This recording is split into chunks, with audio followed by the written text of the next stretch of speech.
hold me steady. I'm really ready. Now that meat and no potato.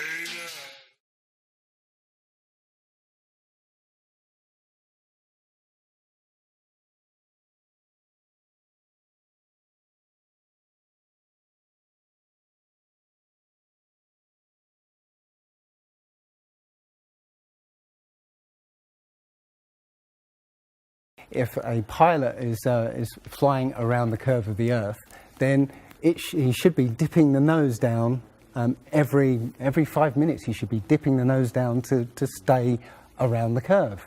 But the thing that really got me interested was, as you say, the gyroscope. In a plane, there is an artificial horizon. Okay, and it's based on a gyroscope. And if you spin a gyroscope on a surface, it will want to stay upright. You can twist and tilt the surface as much as you like, the gyroscope will stay upright. So, if a plane has a gyroscope and it starts following the curve of the Earth, the gyroscope would stay upright, which means the artificial horizon will start to roll backwards. But it doesn't. That's absolute proof that a plane flies over a flat surface rather than a curved one. Because I asked the pilot on my last flight, do you ever notice the artificial horizon rolling backwards? He said, no, but the artificial horizon has complex electronics in it to make sure it knows where it is on the Earth and it compensates. But I went to the manufacturer of the artificial horizon, and they confirmed to me that it's completely mechanical, nothing electronic in it whatsoever. So it's literally just a gyroscope that can freely move. So that right there is proof to me that planes fly over a plane.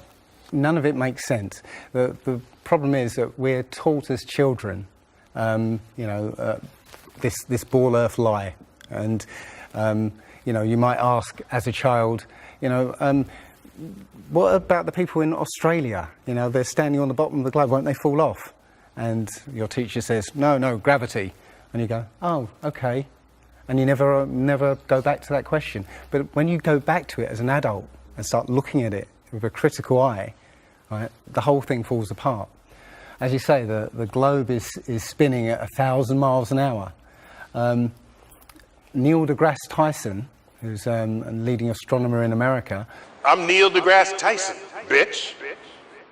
Tells us that the Earth is not a perfect circle, it is actually an oblate spheroid. It's squashed and wider at the equator. Yeah? So Earth, throughout its life, even when it formed, it was spinning, and it got a little wider at the equator than it does at the poles. So it's not actually a sphere, it's oblate. And officially it's an oblate spheroid. That's what we call it. But not only that, it's slightly wider below the equator than above the equator. A little chubbier. A little chubbier. Yeah. Chubby's a good way. It's like pear-shaped. So my question to him would be, why is there land at the equator? Because water will move more readily than rock. So if the Earth is spinning, the water will be collected at the equator. I mean, if you spin a wet tennis ball, the water shoots off at the equator, essentially. So all the water will be gathered around the equator. So why is there land at the equator? Doesn't make any sense. The other thing that's about the spinning Earth is looking at the stars. Now, directly above the axis of spin is the pole star, Polaris, okay, directly over the North Pole. And we're told that the reason that all the stars spin around the North Star is because the Earth is spinning at 1,000 miles an hour. Okay, seems to make sense, because if you put a long exposure camera pointing at the North Star, you'll see the stars will make perfect circles around, perfect star trails. The only problem is The Earth is also orbiting the Sun at 67,000 miles an hour. Okay, the Sun is moving, dragging the Earth and all the planets up that way or that way at 600,000 miles an hour. So why do we see perfect circles? You know, because that's the slowest speed, that's slowest motion in that mix, and yet the Earth is moving 67 times faster that way, and 600 times faster that way. So you should see the stars do all sorts of strange motions, but you don't. You only see them make these perfect circles. That tells me that it's the stars that are moving, not the Earth. The thing is, what the scientists will give you is calculations and and theories why that happens. But we have experience. We see things and they either make sense or they don't make sense. What the scientists do is substitute our common sense and our intuition for calculations and theory, and we're supposed to believe the calculations rather than what we experience ourselves. There was a famous experiment back in the 1800s in England called the Bedford Levels experiment. Now, the Bedford Levels is a canal that is perfectly straight for 6 miles. Okay, so what a chap called Samuel Rowbottom did was he took a telescope, put it in the water about 8 inches above the water, and he had a friend, in a rowboat with a flag on the back, row all the way to the other end, and he was able to see the flag on the back of the rowboat the whole distance. Now, according to spherical trigonometry, the curve of the Earth is 8 inches per mile squared. So over 5 miles, that's 5 times 5, 25, times 8, which is 200, works out, that's 200 inches, which works out at 16 feet. That means the boat should have been 16 feet below the horizon. He shouldn't have been able to see the boat. Now, the scientists will say, oh, refraction and this and light bending around the Earth and stuff. But the fact is, it's perfectly flat. And he in his book, he puts forward many arguments that show that, or many experiments that show the Earth is always perfectly flat. They say that you see the mast, go down last. Is literally just the way your vision works. Yeah, it's perspective and atmospherics basically. The limit of your vision is supposedly 3 miles. And then after 3 miles, you're supposed to see the boat start to go over the horizon. It's funny that Neil deGrasse Tyson again says that, explains that you can't see the curvature of the Earth from a plane.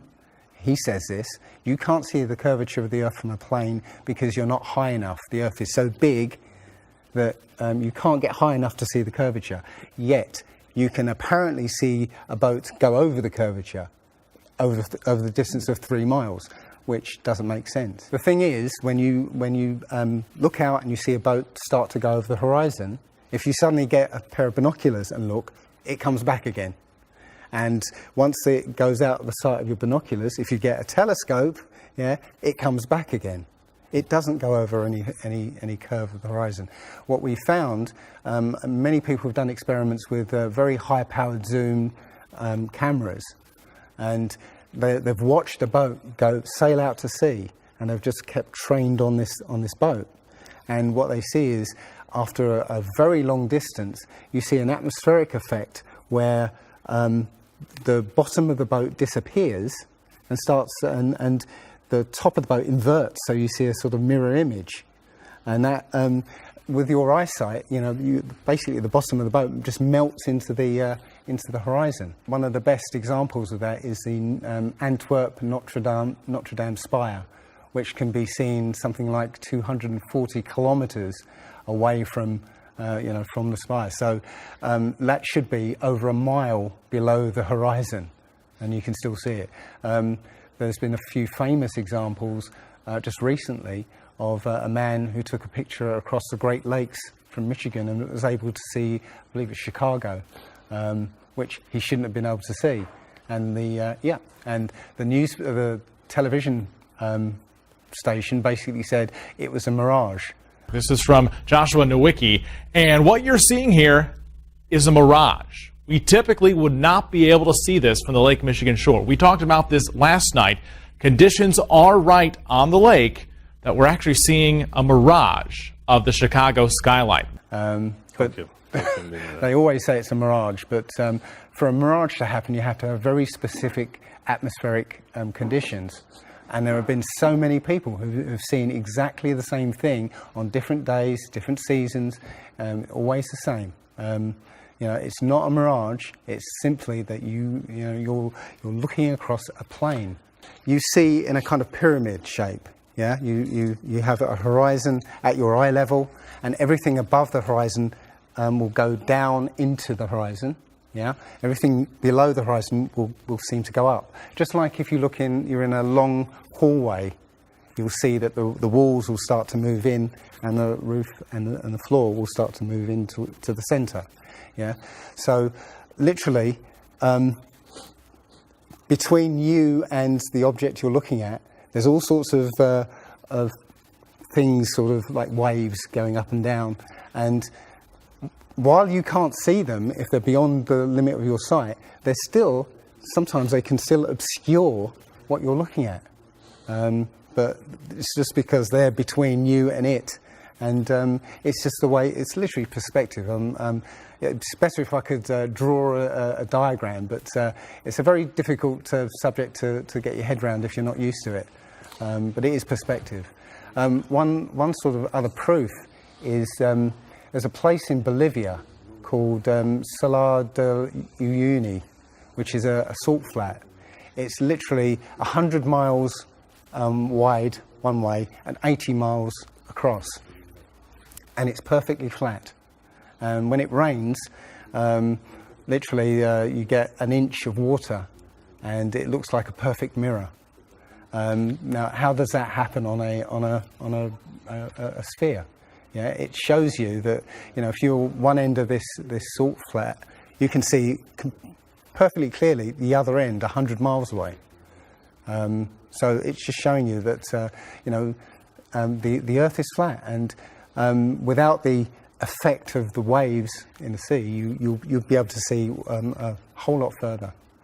If you were to go to NASA and download one of their photos of the Earth in the moon's sky and put it in Photoshop, okay, drop the saturation and the levels down, you'll see that the Earth has been pasted in, because you'll see a rectangular box around the Earth. It's all fraud, it's all fake.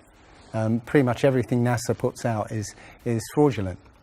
There are no images of Earth from space.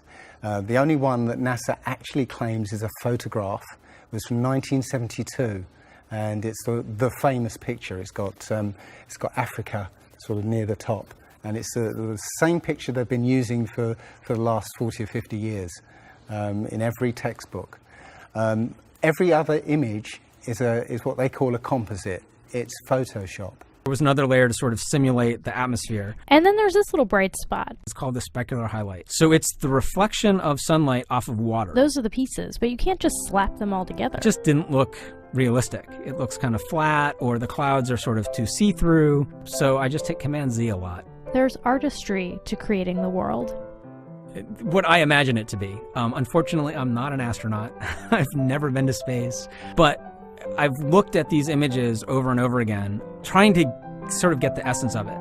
It is photoshopped, but it's has to be. It is photoshopped, but it's has to be. It is photoshopped, but it's has to be. It is photoshopped, but it's has to be. And many of us have been looking at these images of Earth, including the one they called the Big Blue Marble, which was released in 2002, I think. Again, when you zoom into it with Photoshop, you'll see where they've used the clone tool in Photoshop to take a picture of one of the clouds and stamp it in various places around the picture. And they got lazy.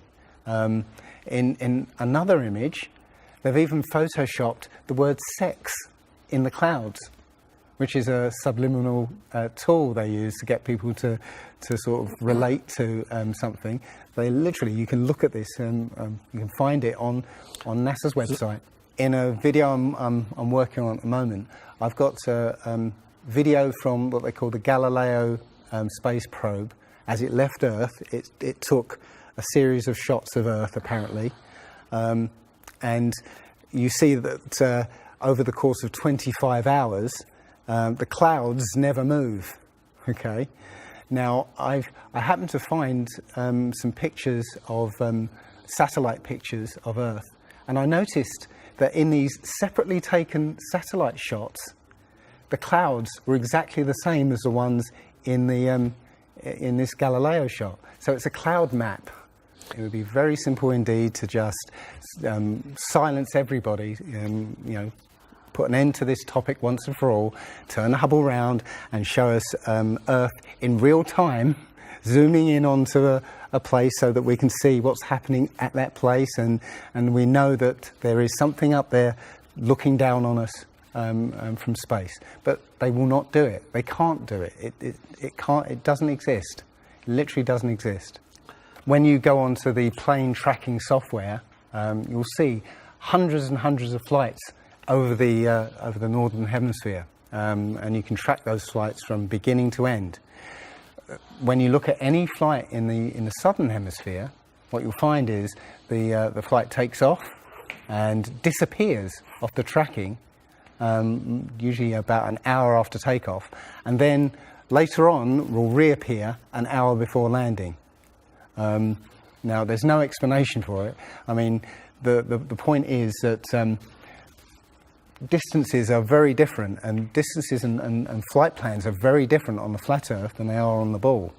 And when you look at flights in the southern hemisphere, they make some really crazy, sort of deviations.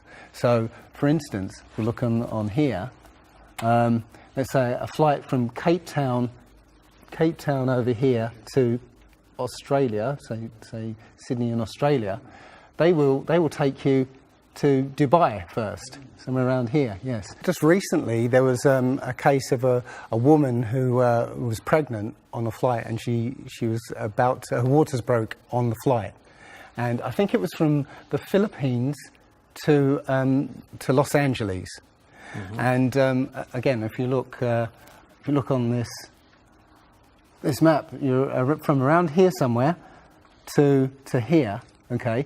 Now they were flying across, and literally her waters broke, and they had to divert. They had to land.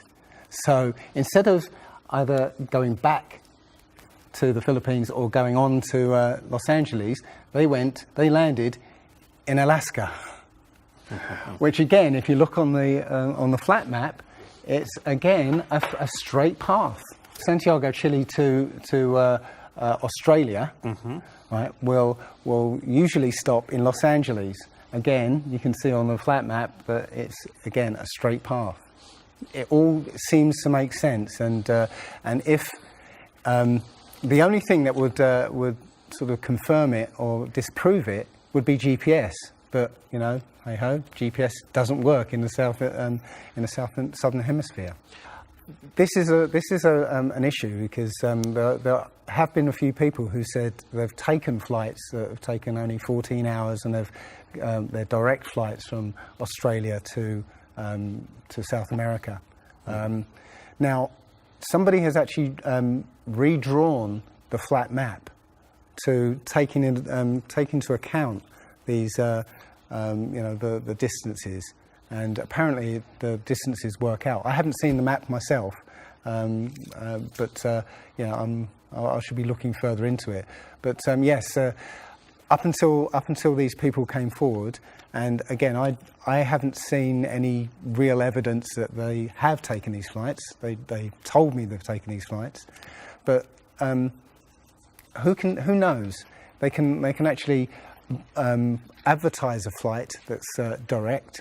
They can price it out of the range of most people to take, and then if anybody does take it, they could cancel it. I don't think any flights actually fly directly over the North Pole at all. I think they skirt the North Pole, but I don't think they fly directly over the actual pole. So I don't know if it's to do with magnetics. The only thing I do know is that nothing flies over the South Pole, because again, on a flat map, the South Pole, the continent of Antarctica, is the ring around the Earth. So you can't fly over the ring and get anywhere. That's why we're not allowed to go there. I mean, think about it. It's the only treaty that's all these countries have signed and never broken and completely agreed on. It's the only one. And what treaty is there that everybody's agreed on? We're being kept away from it for a reason. They have some scientific bases there, and literally it's controlled by the military. If you try and go there by yourself, you will be sort of picked up and escorted back. There was a guy called Jarls Anderhoy who tried to take a mission to the Antarctica, and he was picked up and taken back by the military. It's a good reason, because they don't want you finding out what's beyond. Admiral Byrd he actually did four expeditions, and most of them were military expeditions with huge military groups. Thousands of people, planes, boats, the works. And yes, he confirmed in an interview that he discovered a continent as big as the continental United States out there, that was with warm water lakes and mountains and everything, that was completely uninhabited. And he described it as the other side of the South Pole to Middle America. So on the globe, that means it would be somewhere in the Indian Ocean. There's a huge continent that nobody knows about. So yeah, there's more going on than meets the eye. The other thing is, after Admiral Byrd came back after his last expedition, Antarctica was sealed off, and both America and the Russians started firing nuclear missiles straight up. Now, in America, that was called Project Operation Fishbowl, and it came under something called Project Dominic. Well, Fishbowl makes sense, because it seems like Admiral Byrd found the edge of the dome, while he was out there. And as soon as he left there, they started firing missiles straight up, I believe, to try and test how far that dome went. If you look at the footage of these explosions, what you'll see is an explosion. Well, when a bomb goes off in midair, it's a fireball. It expands in all directions and mostly up. Okay. Now, if you look at these explosions on Operation Fishbowl, they explode outwards in a ring, which means it's exploding against something, because it can't rise with the heat. So it's exploding against something and exploding outwards. Okay, and the middle of the explosion, you'll see it glows, hot, and then it cools over time. So it looks to me like they were exploding against a dome. Now, I said it was Operation Fishbowl, obviously Fishbowl, but there's a chap called Rob Skiba who discovered that the Project Dominic, the word Dominic means of the Lord, Fishbowl of the Lord.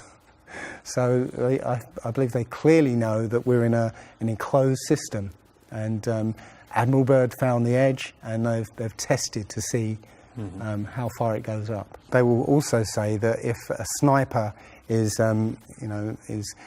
trying to hit something a great distance, a couple of miles away, they have to take into consideration the spinning of the Earth, because they say that as the bullet leaves the muzzle of the gun, it's now independent of the rotation of the Earth. So, the Earth will spin away from where the bullet, and you have to take that into account. They say that about artillery shells as well, but it's not true. If that was true, A sniper would have to spend ages and ages calculating how to make that shot, and they don't. They literally take into consideration the wind and you know, the elevation, and they don't take the Coriolis effect into consideration at all. Also, planes. If that works for bullets, if bullets, as soon as they leave the Earth, they're now independent of the spin, then why doesn't it work for planes? Yeah, there's a video on YouTube that actually tries to explain that the Coriolis effect works by using the example of a paper plane. You have to throw it. If you throw it north, the Earth will spin and the plane will land sort of you know, east. But if you take the idea of a real plane, you know, a plane would have to aim north to go east in that case, but that's not what happens. And if that was the case as well, planes would have to land on runways that are moving, and that would be impossible. But how is it that you can take a flight from London to New York and it will take exactly the same time as a flight from New York to London? Yeah, one's with the spin of the planet and the other one's against it. So it doesn't make sense. They'll say that the whole atmosphere is moving, yeah, with the planet, but that doesn't make sense either, because you know, the atmosphere, say it's that thick, the top layer of the atmosphere will be moving slow, and as further you get in, will be moving faster. So, you know, if everything is moving like that, how do you get a light breeze that blows against the spin of the planet? You know, how do you get a breeze that goes from north to south? It just doesn't make sense. And again, science will give you calculations and you know, esoteric ideas, but you know, you can go out and look for yourself, and you'll see, you know, you'll see what makes sense and what doesn't. The other thing is that, you know, we have senses to be able to sense acceleration. Yeah, you get in a car and somebody puts their foot down, you know, and you get thrown back in your seat. You can feel the acceleration. Yeah, you can feel changes, very minute changes of acceleration.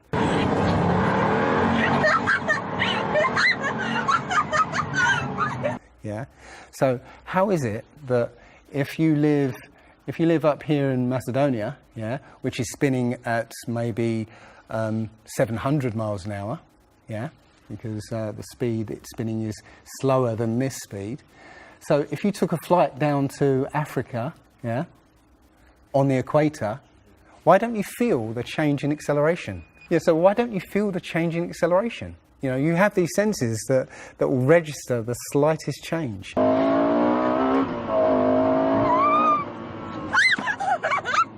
Yeah, but you get off the plane there and you don't feel dizzy, you know, because now you're moving a lot faster. So no, it doesn't make sense.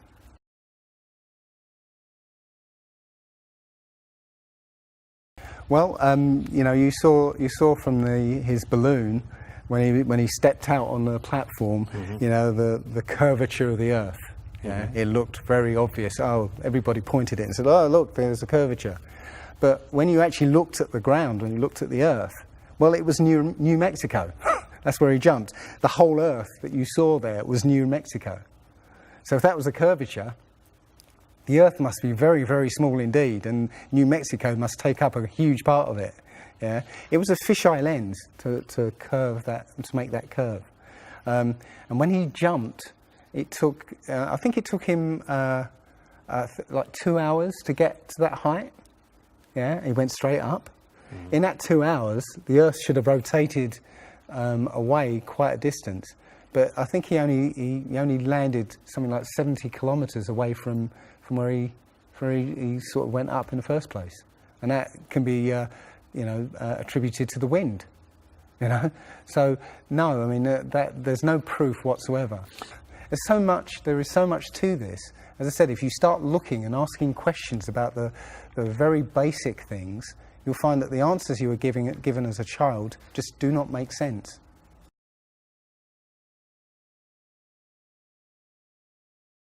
So the idea there is that it must be a globe because the sun. If the sun's here, then it's got to be dark on the other side. Well, the thing about the sun is that we're told it's 93 million miles away. It's not.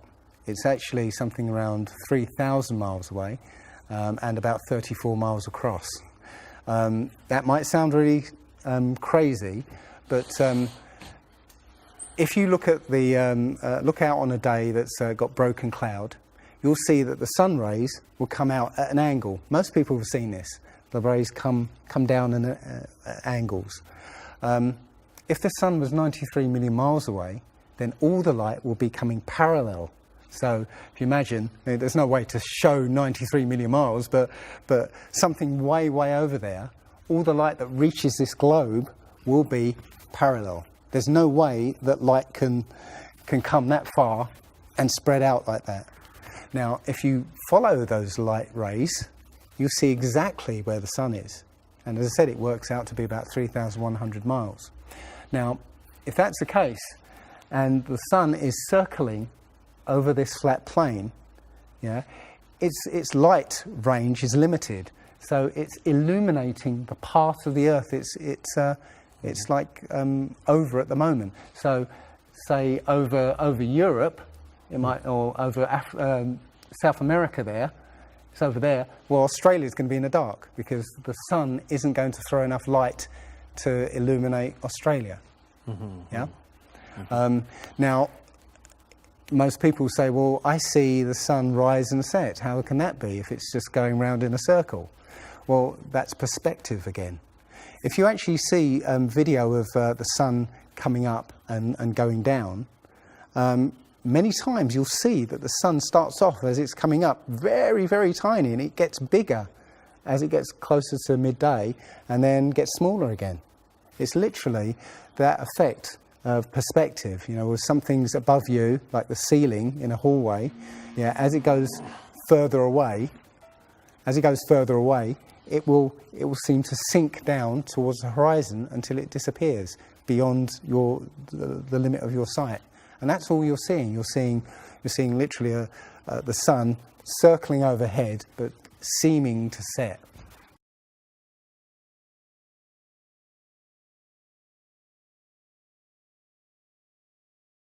There was a team in California that launched a rocket 75 miles up. And you can find this video on YouTube. It's difficult to watch because the cameras, there were 7 cameras on this rocket, and it was spinning as it went up, so it's very, difficult to watch.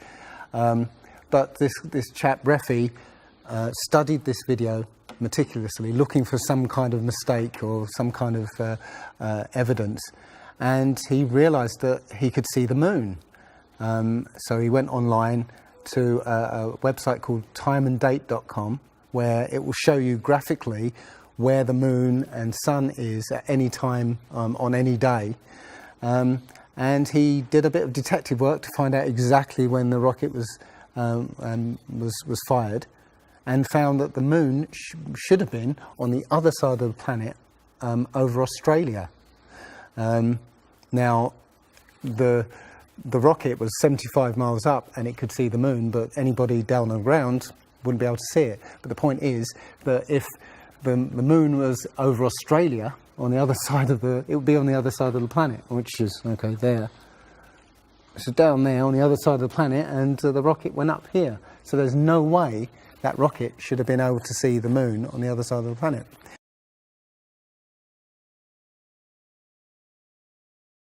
If you watch the trajectory of the space shuttle, it doesn't go straight up. It always goes in a curve and out to sea. The point is that they actually go horizontal. The space shuttle goes horizontal. It never goes any further up. It goes horizontal, very low down in the atmosphere, because it drops its external tank while it's still in the atmosphere. So it's still in the atmosphere while it's horizontal, so it never gets any higher, and it goes out of sight, not because it goes too high, because it goes too far downrange. And it seems that nobody's ever on the space shuttle, And the proof of that is the Challenger disaster. In, I believe it's 1986, the Challenger exploded just after takeoff and killed 7 astronauts. But it turns out that 6 of the astronauts are still alive, and most of them are using their original names. And you can find pictures of them. They're using the same names, and they're doing ordinary jobs now. Teachers, lecturers, lawyers, whatever. But they're still alive. I think it's a mock-up. I think it's an empty shell, and literally just dishes in the sea, out of sight. And they have a plane that's mocked up to look like a space shuttle. And you can see whenever the space shuttle lands, you can hear it. It's a loud jet engine. You watch any video of the space shuttle landing, you can tell it's a jet engine. It's a jet-powered aircraft. That's it. It's not a glider. In my video, I show you a glider, how that seems, and then I show you the space shuttle, and yeah, it's not a glider. It's an aircraft. And that's what they're fooling us. They're taking billions of dollars in and giving us images and fake planes for that 10 billion, however many billions of dollars it is. But you've got the external tank and the space shuttle. Yeah, it's like horizontal at this point, and then they drop the tank. Okay, now the space shuttle isn't powered at this point because the tank has all the fuel. Yes. Okay, so when the engine stops, the tank is dropped. Basically, the space shuttle and tank should follow the same path because neither of them are powered. They should both fall in the same way. Now, because the tank has all the fuel, those pods on the back of the space shuttle aren't fuel tanks. They have a very, very small amount of fuel in there for orbital manoeuvring. But from this point, which again is still in the Earth's atmosphere because the tank, is falling there, it now has to go from there into orbit. They haven't got the fuel there to insert it into orbit.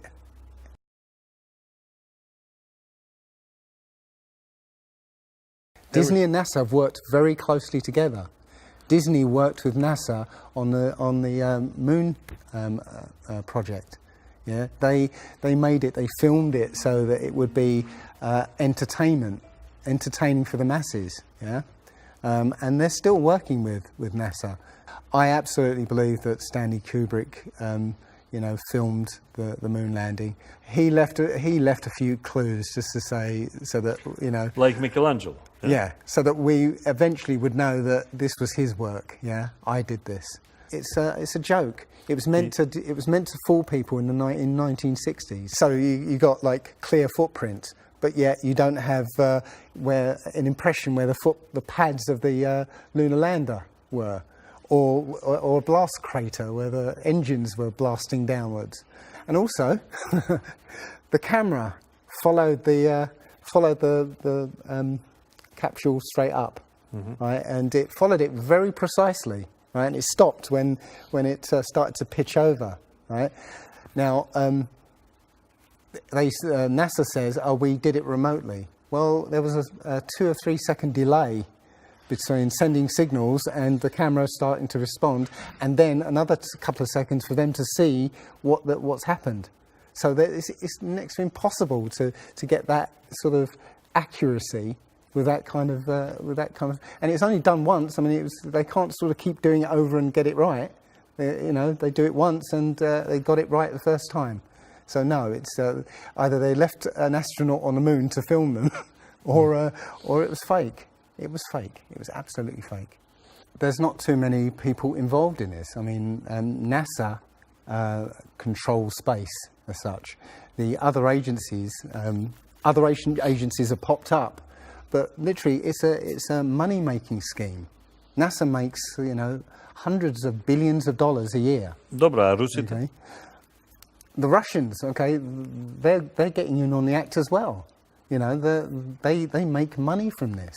And have you seen the imagery that they put out? The Chinese have put out, or I think it was the Japanese that put out images of Earth from the moon, and it looks even more fake than NASA's ones. It's a money-making scheme, and they're all joining the bandwagon. But you know, that isn't the first thing that's been hidden over the years. I mean, we're all driving petrol cars because 100 years ago, the Rockefeller family basically cornered the market on oil, and the car industry was going electric. So, you know, all cars would have been electric from the get-go, but they basically forced everybody to use petrol cars, and have hidden this secret. And literally, you know, we could be running around in electric cars that have unlimited mileage by now, but we're still using these 100-year-old machines, dirty machines, because of a secret that's been kept. It's easy. If everybody's been trained into believing that this is real, right? And there's space, and it's within our interest to explore space and you know, go to the moon, go to Mars. Yeah, people will pay for it, and they're making billions. Mm-hmm. And yeah, there's more to it, because I believe there's a big deception coming, and it's to do with aliens, because now since Roswell, 1947. That was the first time anybody had ever understood the idea of aliens. But since then, we've been bombarded with science fiction and the idea of aliens. And most people believe there are aliens out there. So they've prepared us for an alien invasion or an alien saviour. And I think the flat Earth came along at the right moment to educate people, to make people believe or understand that we've been lied to. And if you know, as I know in my heart now, that is real, this isn't, I will not be fooled by aliens coming, because there are no aliens. There's no space. Yeah, it's all fantasy by Disney and NASA.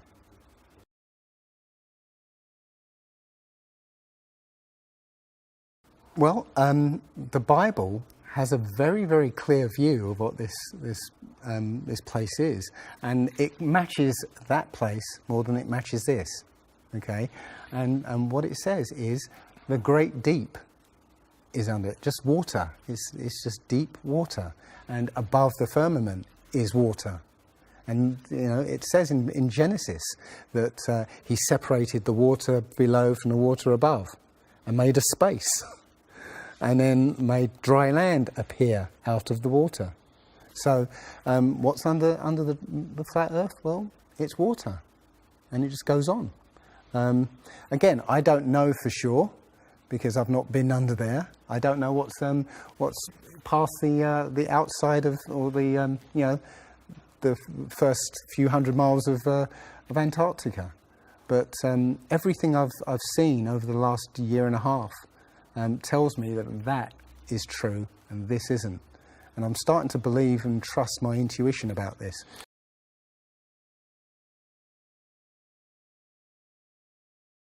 Nobody has actually really gone all the way across Antarctica. Yeah. Now, there are millionaires out there who could, you know, assemble the resources to make an expedition and completely, you know, go across and chart Antarctica and make a name for themselves, being the first person to do that. Yeah, but nobody ever does. One thing I was going to say, which is totally off topic, but the topic I really want to go to is that people, ordinary people, have become scientists through this. Okay. You know, the science community is ignoring a lot of the things that we're looking at. And so normal people are going out and doing experiments. And one of the experiments has turned up an amazing fact that we've not been told. And it destroys the whole idea of this heliocentric system. And that is the moon. If you if you get a piece of card, put it on the floor, and sort of you put another piece of card to act as a barrier for the moonlight. So you have the moon above, card on the floor, and a piece of card in front to shield half of the card. Yeah. Now, a lot of people have these laser thermometers. Now, you can actually measure the temperature of the moonlight next to the temperature of the shade of the moonlight, and you'll find the moonlight is colder than the shade, the opposite from the sun. So the moon is throwing out its own light, and that light is the opposite from the sun. Now, that tells you that it's not reflecting the sun's light. It's producing its own, and its light is different from the sun's. So, you know, the scientific community have not told us this, yeah, because they won't tell us this because it destroys this idea that the sun is, you know, is lighting up the moon.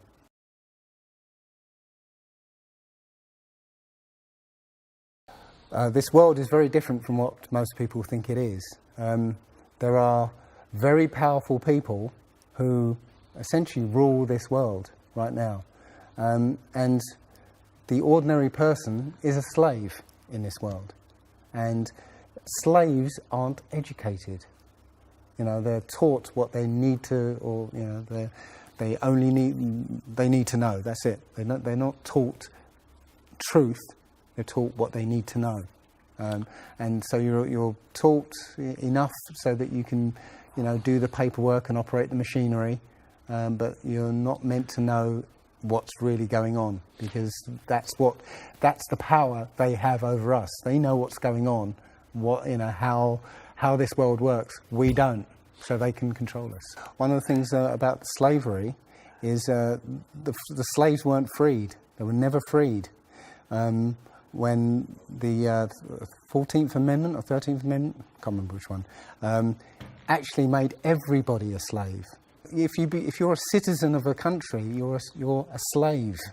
That's what a citizen is. So they literally extended the slavery to everybody and made it an open prison, and that's where everybody in the world lives now. We're slaves to very powerful masters. We don't see bars. No. Yeah? The bars are the borders of the country. Right? You have to use a pass to get out, and they'll let you out if you show them your pass. Yeah, and sometimes they won't let you out. You know, as I was coming here, I was lining up to go on the plane, and somebody in front of me was told, "No, you can't fly.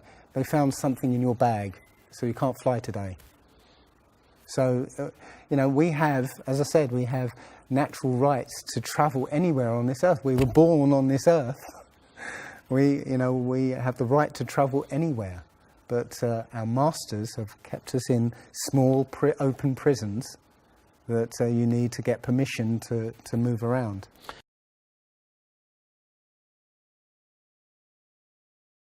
This idea that, billions of years ago, nothing exploded and then everything came out of that nothingness. Ridiculous. But they try to make you believe that the idea that a supreme being, a creator, created this is ridiculous compared to that idea. I mean, if you look at it objectively, I would lean towards a creator because, there's so much that points to, the fingerprint of a creator. But it's no less ridiculous than nothing exploding and becoming something. In my opinion, the Big Bang theory and the theory of evolution and the ball Earth theory are all interlinked, and they're all there to make us feel as though we're insignificant. We're small, tiny, miniature, unimportant pieces of slime crawling around on a speck of dust in an infinite universe. If that's true, and there's no purpose, there's no meaning to anything, then our owners can do whatever they want with us. Then, this is all accidental, so food can be genetically modified because it's imperfect. You know, we can be modified because we're imperfect. You know, if we realise that this is the universe, and Complete universe. yes, this system is the Is complete everything. is everything. Everything that NASA has put out is CGI, is fake. Okay, you know, people say, I think you mentioned it. You know, if you look out into the universe, you see that the moon is round, you know, spherical, and the planets are spherical, and so why are we flat? Well, how do you know that the planets and the stars are spherical? You know, all you get is, if you look for a telescope, you see a flat disk. If you think you see a spherical shape there, well, it needs two eyes to resolve 3D. If you're looking for a telescope, you can't see anything in 3D. It's going to be flat anyway. So all you see is a flat blob of light. It's only NASA that's given you these beautiful pictures of so-called planets and stars. Yeah. So it's a fallacy to say, well, everything else out there is spherical, so we must be. You know, how this is special. You know, so why? It's like saying a basketball is round, so why isn't the court round? You know, it's a fallacy. So this idea of a ball Earth, theory of evolution, the Big Bang, is all about making us feel nothing, so that we can be used. If everybody realised how special we all are, how unique every single life is, then this whole world would change overnight. We wouldn't allow ourselves to be used by this cabal. We wouldn't allow this planet to be destroyed, because they're destroying it because, oh, it's just an accidental planet, one of millions. We've found other Earths. You know, eventually, if this one gets too messed up, we'll go to another one. No, this is it. So if we all realise that, then we wouldn't allow all these things that are going on. It's all about control. There are a small group of people who want to control the world, and because there's so many of us out there, you know, they can't control us directly. They can't, you know, this small group of people can't, you know, come round to all of us and control us directly. So they must use our own minds, our own hearts and minds against ourselves. And this is what they've done. They've educated us into this world, into this globe spinning, you know, heliocentric Big Bang evolution world, which makes us nothing.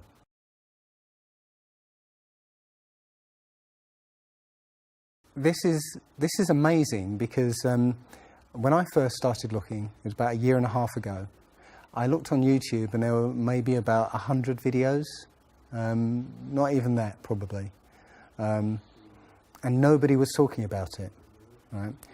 And then over 2015, it exploded. There are thousands and thousands and thousands of people looking at Flat Earth now.